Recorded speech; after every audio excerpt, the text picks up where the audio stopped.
आज के इस एपिसोड में मैं चर्चा करूंगा उधमपुर श्रीनगर बारामूला रेल लिंक के बारे में। इसमें ट्रेन चलने वाली थी, वंदे भारत ट्रेन चलने वाली थी। उसका उद्घाटन मोदी जी को करना था, चुनाव सर पर थे, लेकिन ये उद्घाटन क्यों नहीं हुआ और इसकी जगह एक इलेक्ट्रिक ट्रेन का उद्घाटन मोदी जी ने कल किया संगलदान और बारामूला के बीच में, और हमारा मीडिया उस पर टोटली साइलेंट है। क्या हुआ इस एपिसोड में आप देखिए। बट अनफॉर्चुनेटली 20 जनवरी की रात को एक हादसा हो गया। रात को 2 बजे सडनली ऊपर से ब्रेकडाउन हुआ और काफी पानी और उसके साथ जो मटेरियल है, गिट्टी पत्थर, सबका बहाव हुआ। तो उसके कारण हमें थोड़ा सेटबैक मिला है। नमस्कार, ये डेटा क्या कहता है कि एक नए एपिसोड में आप सब लोगों का बहुत बहुत स्वागत है। मैं हूं अजय प्रकाश। पिछले 2 दिनों से हमारे प्रधानमंत्री नरेंद्र मोदी जी जो नंबर 2 स्थान पर जो सबसे अच्छा काम करते हैं वो कर रहे हैं। पहले नंबर पर तो वो पूजा पाठ करते हैं, मंदिरों का उद्घाटन करते हैं, और दूसरे नंबर पर वो देश भर में जाके उद्घाटन करते हैं। मैंने एक प्रोग्राम में ये भी कहा था कि शायद उन्होंने अपने कार्यकाल में जितना उद्घाटन किया है प्रोजेक्ट्स का और नए नए बिल्डिंग्स का, वो शायद अगर आप जोड़ दें तो हमारी जीडीपी से भी ज्यादा निकलेगा। उदाहरण के तौर पर आज उन्होंने वर्चुअली हैदराबाद में कई सारे इनॉग्रेशंस किए, जिसमें फॉर दी nth टाइम उन्होंने आईआईटी हैदराबाद में कुछ ना कुछ इनॉग्रेट किया है। ऐसा कहा गया है कि आज किसी प्रोजेक्ट का उन्होंने उद्घाटन किया है। मौलाना आजाद नेशनल उर्दू यूनिवर्सिटी का नए कैंपस का उन्होंने उद्घाटन किया है वर्चुअली, और इसी तरह आंध्रा में 7-8 जगह पर कई यूनिवर्सिटीज का उन्होंने कैंपस का इनॉग्रेशन किया है। इसी तरह का एक उद्घाटन जो हम सब लोग बहुत समय से इंतजार कर रहे हैं कि मोदी जी कब आएंगे और कब उसका उद्घाटन करेंगे, वो है जम्मू से श्रीनगर होते हुए बारामूला का रेल लिंक, जिसकी खबर पिछले साल हर कोई मंत्री यही कहता रहा कि ये बहुत जल्द पूरी होने वाली है और अब वंदे भारत ट्रेन वैली में चलने लगेगी। यहां तक कि एक ट्रेन का रेक, वंदे भारत ट्रेन का रेक जो 49th रेक था, वो उधमपुर श्रीनगर बारामूला सेक्शन के लिए रेलवे बोर्ड ने लगभग 1-2 महीने पहले ही ये रिजर्व कर दिया था। और इधर पिछले 2-3 साल से कोई ना कोई रेलवे का अधिकारी या मंत्री इस रेल लिंक के कंप्लीशन की एक नई तारीख देता रहा। 2020 में कहा गया था कि 2022 दिसंबर तक ये कंप्लीट होगा, उसके बाद तारीख बदल दी गई। फिर अभी पिछले साल अश्विनी वैष्णव जी जो रेल मंत्री हैं, उन्होंने कहा कि ये 2024 में ये कंप्लीट हो जाएगा, जनवरी-फरवरी तक। चिनाब नदी के ऊपर दुनिया का सबसे ऊंचा रेलवे ब्रिज तो कंप्लीट हो ही गया था, जिसकी तस्वीरें हम सब लोगों ने देखी थी। तो माना ये जा रहा था कि अब ये रेल लिंक किसी भी समय पूरा हो जाएगा। यहाँ पर वंदे भारत ट्रेन चलेगी, जिसका उद्घाटन हमारे प्रधानमंत्री मोदी जी अवश्य करेंगे, क्योंकि उधर इलेक्शन भी सर पर आ रहे हैं, जिसका एक पॉलिटिकल फायदा बीजेपी को अवश्य होगा। लेकिन हैरानी की बात ये रही कि कल हमारे प्रधानमंत्री जब श्रीनगर में थे तो वहां से उन्होंने वर्चुअली एक इलेक्ट्रिक ट्रेन का इनॉग्रेशन किया, जो एक स्टेशन है संगलदान, और उसके और बारामूला के बीच में ये ट्रेन चलेगी। ये एक इलेक्ट्रिक ट्रेन है। इस फोटो में आप देख सकते हैं जो वीडियो फीड आ रहा था, टीवी पर आया है।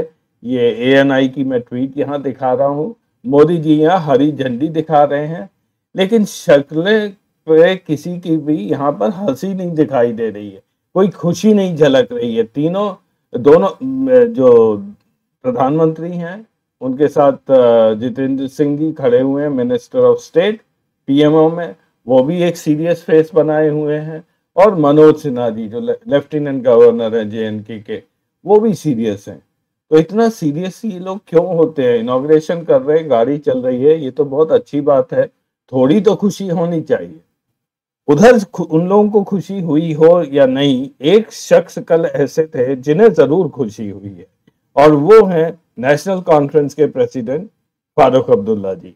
ये वहां पर पहुंच गए संगलदान, और उस गाड़ी में थोड़ी दूर इन्होंने सफर भी किया है, इनकी फोटो वगैरह भी है, और इन्होंने मोदी जी की बड़ी तारीफ की है। उन्होंने कहा कि I congratulate the prime minister and the railway ministry who contributed immensely. बहुत बड़ा कंट्रीब्यूशन था मोदी जी का।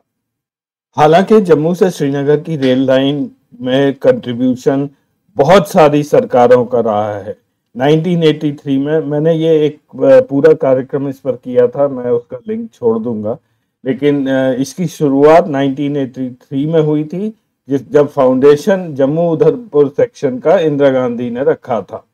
ये तब की बात है जब 1975 में जम्मू तक पहली बार ट्रेन पहुंची थी। 1996 में पीवी नरसिम्हा राव ने पहली बार 2600 करोड़ रुपए इस प्रोजेक्ट के लिए एलोकेट किए थे, लेकिन उसके बाद वहां मिलिटेंसी बढ़ गई थी। 2002 में वहां टेररिज्म बढ़ गया, तो प्रोग्रेस थोड़ी कम हो गई, और फिर अटल बिहारी वाजपेयी ने इसको एक नेशनल प्रोजेक्ट डिक्लेयर किया, और उस समय इसकी कॉस्ट 6000 करोड़ थी जो उन्होंने एलोकेट किया था। फिर 2004 में जम्मू से उधमपुर का सेक्शन फाइनली खोल दिया गया 21 साल बाद। 2008 में प्रोजेक्ट को एक बहुत बड़ा झटका लगा था, जबकि वहां पे जियोलॉजिकल इंस्टेबिलिटी की वजह से वो जो अलाइनमेंट जिस पर काम हो रहा था वो टोटली रोक देना पड़ा था, और फिर से एक कमेटी बनी और दोबारा से एक तरह से काम शुरू किया गया। और फाइनली जब दोबारा काम शुरू हुआ तो अक्टूबर 2009 में जो अनंतनाग से काजीकुंड तक का जो डिस्टेंस था वो इनॉग्रेट कर दिया गया। उसकी वजह से काजीकुंड से बारामूला के बीच में वैली के अंदर ट्रेन चलने लगी थी। अब मोदी जी के 10 साल के कार्यकाल में प्रोग्रेस इस लिंक पर देखिए। 2014 में जब मोदी जी आए थे तो शायद सबसे पहला इनॉग्रेशन उन्होंने उधमपुर से कटरा की रेल लाइन का किया था। उसके पीछे भी एक कहानी है जो मैं ऑलरेडी बता चुका हूं कि कमिश्नर ऑफ रेलवे सेफ्टी ने इस पर परमिशन नहीं दी थी, नहीं तो ये इनॉग्रेशन मनमोहन सिंह जी को करना था। खैर फिर भी ये इनॉग्रेट किया 2014 जून में, और अब हम आ गए हैं 2024 में। 10 साल में इस लिंक पर एक भी इनॉग्रेशन नहीं हुआ है, और 20 फरवरी 2024 को मोदी जी ने एक इलेक्ट्रिक ट्रेन का इनॉग्रेशन किया है जो संगलदान और बारामूला के बीच में चलेगी। कश्मीर की वैली में सबसे ज्यादा फायदा ट्रेन आने का तभी होगा जब ये ट्रेन लिंक जम्मू तक जाएगा, क्योंकि सारा ट्रैफिक जम्मू, कटरा और श्रीनगर और थोड़ा बहुत बनिहाल इसके बीच में ही रहा करेगा। जम्मू से श्रीनगर के स्ट्रेच पर सबसे ज्यादा मुश्किल जो काम करने वाली जगह है वो है कटरा से बनिहाल के बीच में। यह यहाँ के पहाड़ बहुत ही अलग तरह के हैं, जियोलॉजी अलग तरह की है, और पहाड़ यहाँ पर खिसकते रहते हैं। सर्दियों में और बारिश में आपने अक्सर देखा होगा कि जम्मू श्रीनगर हाईवे इसी वजह से बंद हो जाता है। तो ये काम आसान नहीं है, लेकिन हमारे टेक्निकल लोग बहुत ही ज्यादा सक्षम हैं, एक्सपर्ट्स हैं, और वो यहाँ पर काम कर रहे हैं, और मेरे को डाउट कोई नहीं है कि ये काम पूरा भी होगा। लेकिन जो मुश्किल है वो तब आती है जब हमारी पॉलिटिकल लीडरशिप इन लोगों को पुश करते हैं कि काम जल्दी से करो, और क्योंकि उनको एक पॉलिटिकल गेन लेना होता है। तो इसी तरह से मोदी जी की सरकार भी पीछे लगी हुई है कि जल्दी करो, हमें यहाँ का इनॉग्रेशन करना है। मैं आपको आगे एक न्यूज़ क्लिप दिखाऊंगा जिसमें जनरल मैनेजर नॉर्दर्न रेलवे वो बोल रहे हैं, और वो एक स्टेटस अपडेट दे रहे हैं जो आपको देखना बहुत ज़रूरी है। लेकिन वो देखने से पहले मैं आपको संगलदान के बारे में बता दूं, जहां पे कल मोदी जी ने ट्रेन इनॉग्रेट किया और जहां से ये ट्रेन शुरू होगी। संगलदान शायद एक ऐसा छोटा सा गांव है जो किसी को भी आज तक पता नहीं था। यहाँ की पॉपुलेशन 2011 के सेंसस के हिसाब से 876 लोगों की है। यहाँ पे 476 476 हाउसेस हैं। तो आप खुद सोच सकते हैं कि यहाँ से कौन गाड़ी में बैठ के बारामूला या श्रीनगर जाएगा। अगर संगलदान किसी चीज के लिए थोड़ा बहुत मशहूर है तो वो वहाँ के एक हॉट स्प्रिंग जिसे टट्टा पानी बोलते हैं उसके लिए वो मशहूर है। ये एक सल्फर का स्प्रिंग है जहाँ पे लोग जून जुलाई अगस्त में जाते हैं, इसमें नहाते हैं और ऐसा कहते हैं कि ये स्किन के लिए और बोन डिजीजेस के लिए इसका पानी बहुत फायदेमंद होता है, यहाँ पे नहाते हैं लोग। ये वैष्णो देवी कटरा और काजीकुंड के बीच के रेलवे स्टेशन है। अगर आप देखेंगे ये लाल रंग में, यहाँ पर संगलदान का कल इनॉग्रेशन हुआ। इसके बाद बनिहाल की तरफ अगर आप जाएंगे तो 7 किलोमीटर लंबे यहाँ पर कई सारे छोटे छोटे टनल्स और ब्रिजेस हैं। ये बहुत ट्रेचरस इलाका है, ये कंप्लीट हो चुका है। उसके बाद एक टनल आता है 10.2 किलोमीटर का, टनल 48, फिर संबद करके एक स्टेशन है। उसके बाद एक और टनल है 12.75 किलोमीटर लंबा। ये फिलहाल इंडिया का लॉन्गेस्ट रेल टनल बन चुका है। इससे पहले जो सबसे लंबा था वो बनिहाल से काजीकुंड के बीच में था, 11.2 किलोमीटर लंबा, जिसको आपको शायद याद होगा मनमोहन सिंह उस समय ट्रेन में बैठकर उन्होंने ये टनल पार किया था। तो काम जो है वो इस सेक्शन पर चल रहा है। यहाँ से अंजी खंड Khad bridge, Reasi, Bakkal, Chenab rail bridge और होते हुए संगलदान। अब क्योंकि काम कंप्लीट नहीं हो पाया और चुनाव सर पर आ गए तो मोदी जी हैं, उन्हें कुछ ना कुछ तो इनॉग्रेट करना ही था। तो उनको फैसिलिटेट करने के लिए ये एक गाड़ी इलेक्ट्रिक ट्रेन यहाँ पर चला दी गई है।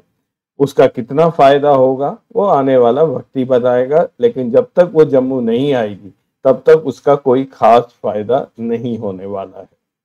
और शायद इसी वजह से मोदी जी के चेहरे पर हंसी नहीं आ रही है, और जब वो नहीं हंसेंगे तो मिनिस्टर्स तो हंस ही नहीं सकते। उन्होंने शायद सोचा था कि वो जम्मू श्रीनगर बारामूला लिंक पर एक वंदे भारत ट्रेन में बैठ कर जाएंगे, लेकिन ऐसा हो नहीं सका। तो काफी निराशा हुई है और ये उनके चेहरे पर शायद झलक रही है। और अंत में अब आप ये न्यूज क्लिप जरूर देखिएगा। ये एक इंटरव्यू है उत्तर रेलवे के जनरल मैनेजर शोभन चौधरी जी के साथ। ये न्यूज स्टेशन के सौजन्य से मैं आपको दिखा रहा हूँ। ये इसलिए जरूरी है कि आपको एक तो आज का स्टेटस अपडेट पता चल जाएगा, दूसरा ये भी पता चलेगा कि कटरा से बनिहाल के बीच में ट्रेन टाइम पर क्यों नहीं चल पाई और क्यों ये इनॉग्रेशन टल गया। तो आज के प्रोग्राम में इतना ही। क्लिप जरूर देखिए। धन्यवाद। इस समय की बात करें तो यूएसबीआरएल का जबरदस्त प्रोजेक्ट चल रहा है, आपने अपने भाषण में भी उसका जिक्र किया। तो कौन सा सेक्शन रेडी है, कितना काम हुआ है? देखिए, जो 111 किलोमीटर का सेक्शन है काफी मुश्किल सेक्शन है, क्योंकि ये सेक्शन पूरा आप जानते हैं अच्छे से टनल और ब्रिजेस के बीच में से गुजरता है। 111 किलोमीटर में करीब 97 किलोमीटर टनल और ब्रिजेस में, बहुत मुश्किल वाला सेक्शन है। और जैसा कि आपको भी मालूम है, कुछ महीने पहले उत्तराखंड में भी हादसा हुआ था। तो टनल की कार्य करते समय, क्योंकि हिमालय बहुत यंग माउंटेन है, वो सेटल नहीं है, तो उसमें काफी सावधानी बरतनी पड़ती है, जिससे कि हमारे किसी जान माल का नुकसान नहीं। मैं आपके साथ ये बात हर्ष के साथ शेयर करना चाहूंगा कि आज तक के कार्य में, उस दुर्गम एरिया में कार्य करते हुए प्रोजेक्ट में कभी भी किसी का जान मानी का नुकसान नहीं हुआ, क्योंकि पूरी सावधानी से हम लोग कार्य करें। जहां तक रही बात प्रोजेक्ट को कंप्लीशन की, तो इस खंड में जो हमारे 3 ब्लॉक सेक्शन है, यदि हम ऊपर से वैली में बात करते हैं, बनिहाल से खारी, खारी से सुंबर, सुंबर से संगलदान, वो सेक्शन करीब 40-45 किलोमीटर का, वो हम अगले कुछ ही हफ्तों में उसका हम खोलने जा रहे हैं। क्योंकि एक सेक्शन का सीआरएस निरीक्षण भी हो गया, बाकी 2 सेक्शन का सीआरएस निरीक्षण, जिसके बाद ही हम ट्रेन सर्विसेज शुरू कर सकते हैं, अगले सप्ताह प्लान। रही बाकी जो सेक्शन है, उसमें हम लोग त्वरित कार्रवाई कर रहे हैं और जल्दी से जल्दी कुछ ही महीनों में उसको भी खोल। सर, एक सवाल उठता है, टनल 1 को लेकर लगातार था कि उसका ब्रेक थ्रू नहीं हो रहा है, लेकिन ब्रेक थ्रू हो गया। अभी काम की क्या स्थिति है टनल 1 में? आपने एकदम ठीक कहा, टनल का ब्रेक थ्रू 20 दिसंबर को हो गया, जिससे कि अब टनल थ्रू हो गया। और उसी से हम लोग को आशा बनी थी कि काम हम जल्दी ही अभी कर देंगे, बट अनफॉर्चुनेटली 20 जनवरी की रात को एक हादसा हो गया। लकीली उसमें कोई जान या माल की नुकसान नहीं हुई। रात को 1:30-2 बजे जब हमारे लोग काम कर रहे थे, वहाँ 24 घंटा लोग काम कर रहे हैं इस ठंड में। तो 20 जनवरी शनिवार रविवार की रात है, रात को 2 बजे सडनली ऊपर से ब्रेकडाउन हुआ और काफी पानी और उसके साथ जो मटेरियल है, गिट्टी पत्थर, सबका बहाव हुआ। तो उसके कारण हमें थोड़ा सेटबैक मिला है। उसको वो जो हुआ है उसको रोकने के लिए आगे ना हो, उसका जो प्रिकॉशन लेना है उसके लिए हमें फिर ड्राइंग बोर्ड स्टेज में जाना पड़ा। जो एक्सपर्ट्स हैं जियोलॉजिकल डिपार्टमेंट से, विभागों से, उनसे चर्चा की गई, उन्होंने और कुछ सजेशंस दिए हैं, सॉल्यूशंस दिए हैं, उस पर क्रियान्वित कर रहे हैं, इसलिए हमें थोड़ा सेटबैक मिला। बट वो कार्य हम कर रहे हैं और जैसा कि आपने बताया टनल पूरा थ्रू हो गया, अब इसकी लाइनिंग बेंचिंग का कार्य हो जाएगा, उसके बाद ट्रैक बिछाने का और जो भी, क्योंकि टनल के अंदर काफ़ी और भी अरेंजमेंट्स हैं, धुएं का ज़्यादा प्रकोप ना हो, सीसीटीवी कैमराज है, आग लग जाए तो उससे फाइटिंग के अरेंजमेंट, वो सब काफ़ी और भी हमें फैसिलिटीज़ डेवलप करनी पड़ेगी, वो सब पे कार्य करेंगे और कुछ ही महीनों में इसका कार्य पूरा हो जाएगा। फिर आखिरी सवाल है, अगर अंजी ब्रिज की बात करें तो अंजी ब्रिज पर ट्रैक भी आप लोग बिछा रहे हैं, तो कब तक अंजी ब्रिज का काम कंप्लीट हो जाएगा? और चिनाब की अगर हम बात करें तो चिनाब तो एक तरीके से ब्रिज के ऊपर जो है पटरी आप डाल चुके हैं, तो कोई डेट आप दे सकते हैं कि चिनाब पर जो है ट्रेन चलेगी? आपने सही बोला, चिनाब पे तो अभी पटरी भी बिछ गई है और आपकी कोई लोकल गाड़ी है तो वो चल भी सकती है, ट्रॉली में चल रही है, हमारे उसी में काम हो रहा है। और मैं सोमवार को गया था, मैं खुद उसमें चल के आया हूँ और मैं कल फिर आज रात को फिर जा रहा हूँ, कल भी मैं वहीं रहूँगा। और अंजी ब्रिज में गिट्टी बिछ गई है, अब गिट्टी बिछने के बाद उस पर ट्रैक डालने का कार्य कल से शुरू होगा। और क्योंकि वहाँ गिट्टी भी नहीं है, गिट्टी भी हमें दिल्ली से भेजना पड़ा और गिट्टी दिल्ली से उधमपुर गई, उधमपुर से ट्रकों में लाद के ले जाना पड़ा, तो काफ़ी वहाँ चैलेंजेस हैं। पहाड़ी सेक्शन है, दुर्गम एरिया है, अप्रोचेस ठीक नहीं है, तो कार्य चल रहा है। अंजी ब्रिज की आज की स्टेटस ये है कि गिट्टी पूरी बिछ गई है और कल से हम उसमें रेल पाथ बिछाने का काम शुरू करेंगे। सर आपका ढेर सारा धन्यवाद। बहुत बहुत धन्यवाद।